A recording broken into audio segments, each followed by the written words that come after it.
शेतकरी मित्रांनो नमस्कार. शेतकरी मित्रांनो, आज आपण आलोय येवला तालुक्यातील कातरणी या गावामध्ये. तर ह्या गावामध्ये किंवा हा परिसर जो येवला तालुक्यातील परिसर आहे, इथं बऱ्यापैकी मे महिन्याच्या 15 तारखेपासून बऱ्यापैकी टोमॅटो पिकाची लागवड होत असते. तर आता आपण असंच लागवड झालेल्या एका प्लॉटवरती आलोय.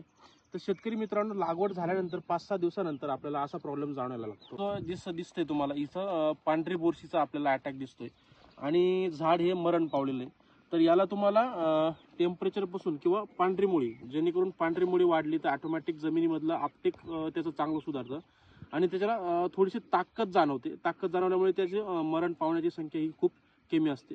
तर याला तुम्हाला जर नियंत्रण करायचं असेल तर याला तुम्हाला रायझोकेअर, जे झायटेक्स प्लांट बायोटिक्स कंपनीचं रायझोकेअर म्हणजेच तुमचं ट्रायकोडर्मा व्हिरिडी आहे. आणि त्याच्यानंतर तुम्हाला एक्सप्लोरर ग्लोरी हे तुम्हाला घ्यायचं आहे, जेणेकरून तुमचं ही जी बुरशी आहे ही बुरशी नियंत्रण करण्यासाठी तुम्हाला रायझोकेअर हे खूप फायद्याचं ठरेल. त्याच्यानंतर तुम्हाला पांढरी मुळी म्हणजे जी व्हाईट रूट्स असते ती डेव्हलपमेंट करण्यासाठी किंवा वाढवण्यासाठी तुम्हाला ग्लोरी हे प्रोडक्ट खूप फायदेशीर ठरणार आहे. तर रायझोकेअरचं जे प्रमाण आहे एकरी 500 ग्रामचं प्रमाण आहे. त्याच्यानंतर ग्लोरीचं जे प्रमाण आहे ते एकरी 100 ग्रामचं प्रमाण आहे.